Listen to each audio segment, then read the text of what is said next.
Okay, so don't have a whole lot of videos left to make for this term. Group projects were turned in. They were due by 10 p.m. last night.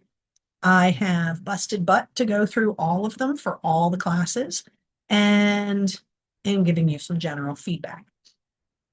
Um, whew, dude, from the very beginning, if anyone recalls, around week 2, maybe week 3, I let you know this was a semester-long project. Do not stall. And that this is a like a follows directions thing.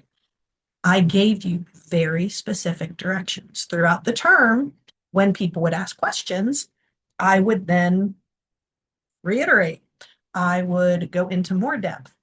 There were a few people who asked questions early on. You're probably the ones who turned in the best projects.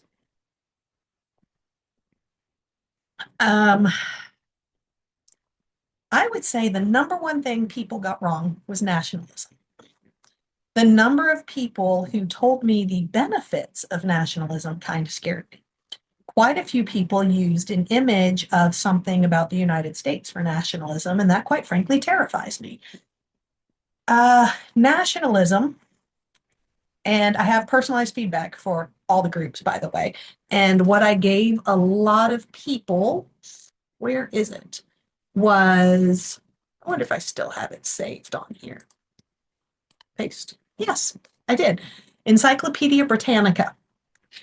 That nationalism is, and I quote, ideology based on the premise that the individual's loyalty and devotion to the nation state surpass any other individual or group interests. This means your nation, your country matters more than an individual, more than all other countries and nations. It is the whole, my country is best, doesn't matter about anyone else. The term Nazi actually comes from a nationalism thing. So know your history, look it up. Do not just Google something and go by what it says. We were defining government terms. I've had a lot of videos where I told you it was scaring me that people are confusing nationalism with patriotism. Totally different things. Some of you heard, some of you addressed that. A lot of you did not. So many people in all of my courses for this type of project did not seem to understand the severity of what nationalism actually is. My in-person classes, we were talking about it, and I basically liken it to a racist. Racism is you believe your race or your ethnicity is better than everybody else, that everyone else is less. That is what nationalism is, but on the nation. And the nation matters more than the individual. So it is not a, we're bringing the group together and we all have similar beliefs. No, it means the government, the nation is more important than each of the individuals. So if anyone's ever looked through history and looked at the one child law in China, that's an example of nationalism because the one child law, it wasn't that you could literally only have one child. It was that if you had more than one child, you were showing that you cared more about yourself than you did about the nation. And so you were publicly shamed. That is nationalism. So every one of you who put the US as nationalism, you need to think, is that really what you think? And if so, you should be flipping terrified. Or were you confusing the term? Either one can be true.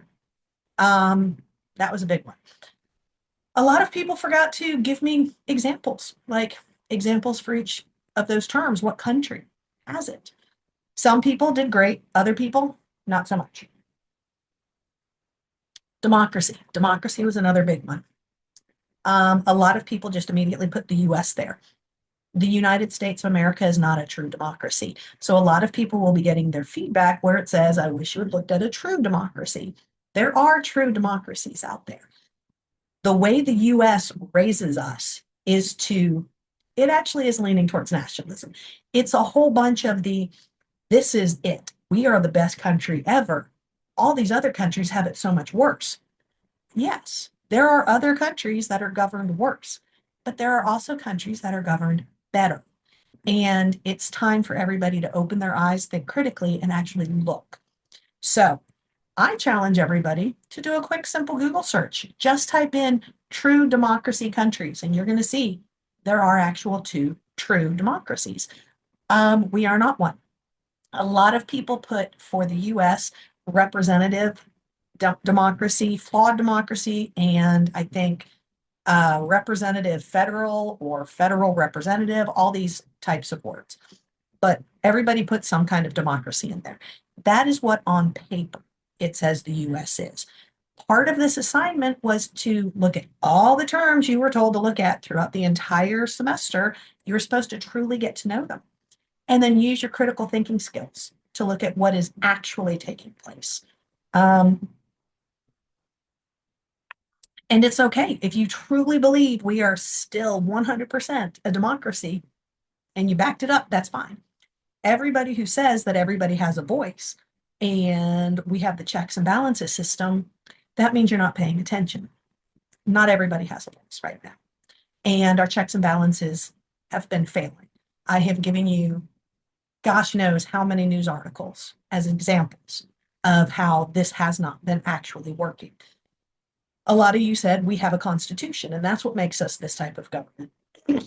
We've also covered throughout the entire term how many times our current government has gone against the Constitution. We have had our Supreme Court actually have my brain is blanking on words, verdict, that's it, a verdict that said our current government is going against our Constitution, and the government just ignores what's said and does whatever they want anyway. Those are not representative of an actual democracy. So you were supposed to be using your critical thinking skills to say, hey, on paper, we are this, but in practice, this is what's been happening. I totally shouldn't have poured my coffee right before making this video, but deal with it. Now, I am not saying you have to be upset with how things are going. Some people are perfectly happy with how things are going, and that's fine. But we're not actually a working democracy right now. And you have to be honest about that. If you cannot criticize how something's going, you can never make it better. And a lot of people who sit there and say the US is the best planet, the best government or the best country on the planet, that's fine. But if you can't look critically, you're never going to be better. Imagine you have a child and you tell that child every day, you are the smartest person on the planet. You are the best at sports. You are the best this and that. And you never give them any type of constructive criticism. They are not ever going to be the best at anything because you have told them they're the best. They don't even try anymore. They just do what they want and plow over everybody. That's not the government that the US was started. That is not the country I want to represent me. And I love my country, but our country is very flawed currently. Has it been flawed in the past? Yes. That's the other thing. Too many people seem to think that when I say something is not working, that I'm just going, Trump is horrible, everybody else is great. No, it has been a flawed system for a long time. It's been getting worse and worse and worse for the past, I'd say, probably 3 decades. It's just right now, hopefully, is the worst it's ever going to get because we are not a functioning democracy. The entire world can see that. And to say otherwise is just, I don't know if it's just naive or if it's people want to go back in time to the degree it's going. I have so much more I want to say, but I'm trying to keep it to the project, and the stuff that's in my head had nothing to do with the project. Okay, so a lot of people forgot terms. Very few people put the critical thinking into what the US is. I would tell you that most people just Googled it and then threw in whatever it said. There was very little thinking in what is the current government. A lot of people said this is what the current government is, but then in their personal opinion said something different. I don't understand this. Your personal opinion was how it went. You were supposed to talk about your perfect government, that kind of thing. Um, you can't say, I think it's this, but then say it's this. That's not how it works. You, as a group, were supposed to discuss this, come to a consensus, and say, this is the type of government currently taking place. And very few people did that. Some people tried. I had a few where they said it was blah, blah, blah, blah, blah democracy, use any of those words I used earlier. And they said, but there are traits of the oligarchy, there are traits of hybrid regime, there are traits of, if there are traits of the other things, then it's not a democracy. You can't have both. Literally, why we have something called the hybrid regime. So if you're saying it's democracy and traits of these other things, you should be saying it's a hybrid regime. I am not saying that's what the states are. But if you're saying these two different things, pick the proper term. And I think a huge portion is too many people are afraid to say it, which is scary because if you're trying to say that one of the greatest things about our nation is freedom of speech, but you're afraid to criticize it, that means you don't really feel like you have freedom of speech. And we spent a lot of time on that topic earlier. Coffee done, so now I can stop being distracted by that. I just don't like when my coffee gets cold. Anyway, propaganda. A lot of people covered the propaganda pretty decently, but then failed to use any current examples. I specified, I know it was in at least one of the videos. Do not just give me World War II propaganda. Anyone who throws it into chat or does a quick Google search always gives me World War II propaganda every time. Don't do that. I specified don't do that. You needed current propaganda. Some people seemed confused between slander, talking, and propaganda. So that was part of why I wanted you to use an example. Propaganda is not necessarily good or bad. It can be used for either. So like South Georgia State College has their mascot. It has their, what is that, a hawk or whatever. Anywhere they put that, that is propaganda. That's getting you to try to think about SGSE. It's not bad. It just is what it is. Almost every ad you see has some form of propaganda. The MAGA hat, textbook propaganda. Social media. A couple of people, well, a few groups mention social media and AI. Beautiful. Just wish you had actually gone into it. What about it? There was a news article that just came out, I want to say 3 days ago, all about that. Would have been a great thing to include. You were supposed to be not just using a quick search. You were supposed to be looking at stuff all term long. The news stories, all the current stuff. This is part of why I kept giving them to you. It's part of why I made the website. And I said, hey, go here. I'm going to be posting articles. Most people seem to have just turned it into a quick terminology thing. I do not believe any group actually spent more than maybe a week or two on this project. And you were supposed to spend about 13 weeks on this. And that's very disappointing. There were 2 projects in all of the courses that I thoroughly enjoyed. And one of them had QR codes for videos. Oh my God, I was laughing. I know I had to have been annoying people down the hall because I was playing it loud and bopping along, and I watched them a couple times. I thoroughly enjoyed that. So to that group, thank you. Some people put a little more thought into it, had some GIFs, had some images. And if you did anything that really stood out that I enjoyed, I put that in your feedback. So when you get your feedback, take a look. Some of the slides just cracked me up. And I'll tell you, like, slide 5, ha, ha, ha, ha, ha, because something about it cracked me up. I could still actually see which one it was for slide 5. I totally see it in my head. But for the most part, they were boring. It was nothing but text. A lot of groups didn't even bother changing it from a stark white background. Some people tried and did not do eye-friendly color combos, and it made it very difficult to read. That's something you need to keep track of. Personal opinions. Goodness, you would think this being what, week 15, where I have said you need to pick a side and stand firm, say it loud, be proud of your opinion, the number of people who still can't do that. I had so many personal opinion. Well, I can kind of see this and I kind of that. No, you need to learn to be firm. That was a big part of this, is be clear, not not I can see both sides, not, well, no. If you think the way the government is being done is great, you say, I think it's great. I stand behind absolutely everything that's happening. I think it's wonderful. And tell me why. Or if you don't like it, you say, I don't like it. It's scaring the crap out of me, and tell me why.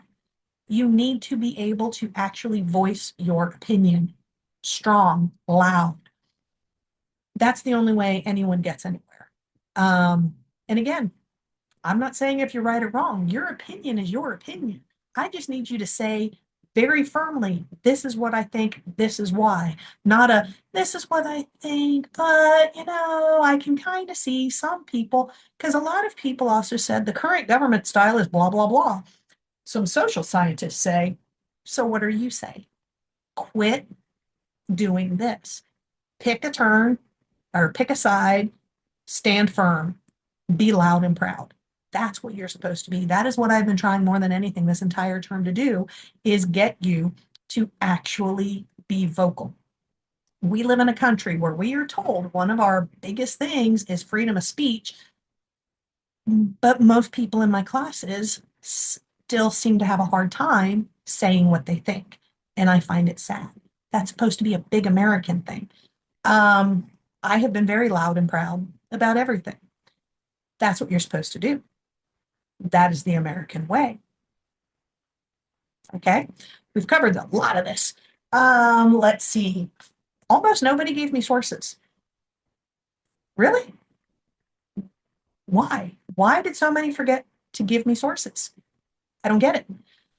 Let's see. Anything else for the semester-long project? Oh, yeah. As I mentioned at the very beginning of this, it was a follows directions thing from day one. I told you, here you go. You're now in your group. Discuss with each other. Step 2, now go ahead and talk about this. Then I gave you more stuff to learn. And I kept saying part of your grade is that group discussion board. I don't even know how many times I can say it. I had some people who say the hardest part was doing a project online, which I think is insane, because an online project not only mimics the current workforce, it makes it where it doesn't matter what anybody else's schedule is. The reason everybody says it's hard to do online is because everybody is accountable for their own actions. If you don't bother going online to check it, you can't fault other people for not doing it either. So anyone who reached out to me throughout the term and in multiple videos, I covered that if you have group members who are not active, that's on them. Your grade is based on what you do. So everybody who talked to me, I gave the advice. Log on to that group discussion board every single week. Talk about what you're doing, because you still have to turn something in. Not to mention the number of people last night and this morning who were just emailing me crazy over and over again about, I don't know where to post it. I had given directions, put it in videos. I've discussed this. I don't know what I'm supposed to do. You're asking me this the day it's due. One of the classes, there had been an oops, and the area to post it wasn't even showing. And no one told me until yesterday. So for that class, you better be grateful you have a student who actually emailed me. Actually, I think 2 people in the same group might have emailed me, but I was messaged. That is how I found out that it wasn't showing. And if you remember a few weeks ago, I told you Brightspace has been doing some crazy stuff. I can't even tell you the number of discussions that on my side show up, but then if I go in as a student view, they're gone and I've had to repost and delete and all sorts of stuff. So I rely on the students to let me know when something isn't working. And for an entire class, one person, possibly two, but they were the same group, let me know there was a mistake and they couldn't do it. Nobody would have been able to turn it in had they not messaged me. Um, I had something that went wrong with group 7 in multiple courses. Only group 7. I don't know why, but only group 7. Those people emailed me. So I was able to fix it. You can't just sit there and do nothing and then tell me something later. That's not how you do things. I've made that clear through this whole term. So right now, so many people owe other students for doing their job for them being able to get anything done. Also, I had closed a whole bunch of the groups. I set it to automatically lock at 10 p.m. last night because I was putting my computer away. Normally, I don't even bring my computer to where I'm staying on Wednesday nights. I leave it in the office, but I brought it just to check. But I was done with the computer. And so I set anyone who hadn't turned their thing in, I had set it to lock at 10 p.m. The same students who will wait till the very last minute to do something were all emailing me asking me when I'm reopening it. I gave you 3 days, no, 4 days to post something. And within an hour, everybody wants me to jump and do stuff. I just think it's weird. Um, I mean, that's a side note, but that's bothersome. So I have gone through every single presentation turned in. If they were not turned in the proper location, I'm not looking at them. There's the assignment left that you're supposed to do. If you're wanting to tell me how everything went, you have to do it in that assignment. Everybody who has messaged me and given me all their huge long drama for their groups, I've told you, put it in the assignment. I have multiple classes, multiple groups. There are 7 groups in every one of the classes. That is why all of that has to be in the assignment. And that's the directions. Like, legit, it even says in your content, do not email me this, put it in the assignment. But I've still gotten like 8 or 9 emails about all the drama. I am okay with you telling me everything. I want you to tell me everything, but follow directions. I do not understand why it's so hard to follow directions. And it really concerns me. I mean, like, it really, really concerns me. Okay. I think that's pretty much it about the projects. I'm happy they're done. And I know you're like, oh, I'm on, blah, blah, blah. But you guys worked on it for like this amount of time. And had you done it the way I told you, it would have been so easy, like insanely easy. And I don't know why students prefer to wait until the very last minute and then panic and then turn in crap. But that seems to be what most people do. I'm hoping you learn from it. And the next time you have something that they say it's a semester long, you actually start working on it early because you will have a much better result. Of all of the presentations that I looked at today, only a few really stuck out to me. And it's because the rest of them were so flippin' boring. It was obvious. It was copy paste very last minute. And that's disappointing, like really disappointing. Still in love with those flippin' videos, though. Not gonna lie, love the videos. I'm very grateful for those because that broke up my day. And I do give extra credit for when you entertain me. And guess what? They entertained. Oh yeah, a couple of people tried to add videos later. That doesn't work. When the cutoff was 10 p.m., if you then sit there and add a video after that cutoff, no, that doesn't work either. Just so you know. I hope to have one last video as a wrap up for the term. Um, I really wish I could have met a bunch of you, and there were topics I never got to that I really wish I could have. And oh, that was one of the presentation things. I'd wanted to do a lecture about the Pledge of Allegiance, and I had a whole thing for that and never got it in there. But at least one or two groups brought it in and compared it with the nationalism. And you're not wrong. Um, that's part of what I really wanted to cover. And so I don't know if I'm gonna like make one last little thing to throw out for you for next week. But yeah. Also, don't forget about voting for your president. I'm very disappointed that no one has reached out to ask any details about our people. I know for a fact what one candidate said they would do with the points, but no one's asked me. No one. It's like no one cares. If you forgot, the president is in control of points, and they can either distribute it to everybody who votes, they can distribute it only to people who vote for that person, they can distribute it only to their class, or they can keep it all to themselves. And not even one of you has asked for details about this. And I think that's sad. So I guess that's pretty much it. Hopefully one day I get to meet you guys. So peace out.